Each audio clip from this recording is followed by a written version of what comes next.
Hi, I'm Hannah Julien. I'm a research engineer in statistical genetics. And when I'm not studying the human genome, I'm very interested in inequalities in science, and especially gender inequalities. So we came up with the initial idea for this study during one of the Diversity in Science Cafe. So this type of event I started to organize 3 years ago as the occasion for me to discuss diversity topic with my colleagues. And at the time I presented a paper on a conference in genetics showing that women tended to ask less questions than men. But this conference, it's the largest one in genetics. And so to ask a question, you have to stand up in front of 100 or more of your colleagues, which can be very intimidating. So during the discussion of this paper, we wondered if it would be also the case in a smaller or in a virtual setting. So with a colleague, Mrs. Rachel Torchet, we decided to observe a conference that had these two qualities, small and virtual. And so she took in charge the data collection for the study. I analyzed the data collected, and to add a social perspective to the study, we recruited Mrs. Zhuan Luzang, who is an anthropologist and who conducted interviews during the study. So through the data analysis, we were able to find several significant figures.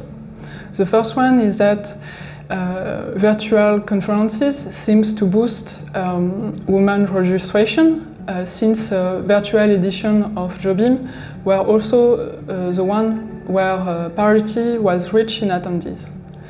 The second point is that even in this smaller and virtual setting, women asked less questions than men, and actually men asked twice as many questions. And it was particularly true for people we call the serial question askers, that are people that ask 4 or more questions throughout the conference, who were almost all men. And the last point, which is quite dismaying, is that in our survey respondents, 26% of them, when they were female or belonging to gender minority, declared that they experience discrimination or sexual harassment during scientific conferences.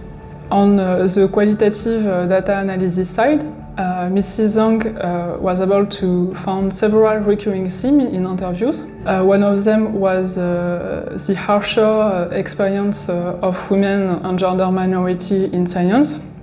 This experience includes negative reaction when speaking, discouragement to pursue an education or a career in science, and also, unfortunately, discrimination and sexual harassment. A last recurring theme was the lack of self-confidence of women and the gender minority, which might be due to this harsher environment.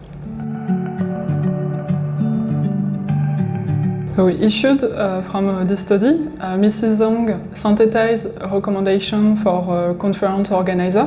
So to further gender equality, conference organizers can do several things, including keeping track of gender statistics in their conference. So for instance, they can keep track of the number of women and men in attendees, in speakers and in keynote speakers. They can share a code of conduct between organizers, speakers and attendees, and have a clear contact point in case of a breach of this code of conduct, so people can report easily discrimination or sexual harassment. On the specific point of improving the gender parity in question askers, they can make a question session longer or offer the first question of the session to a student, as both can be helpful to increase parity in question askers.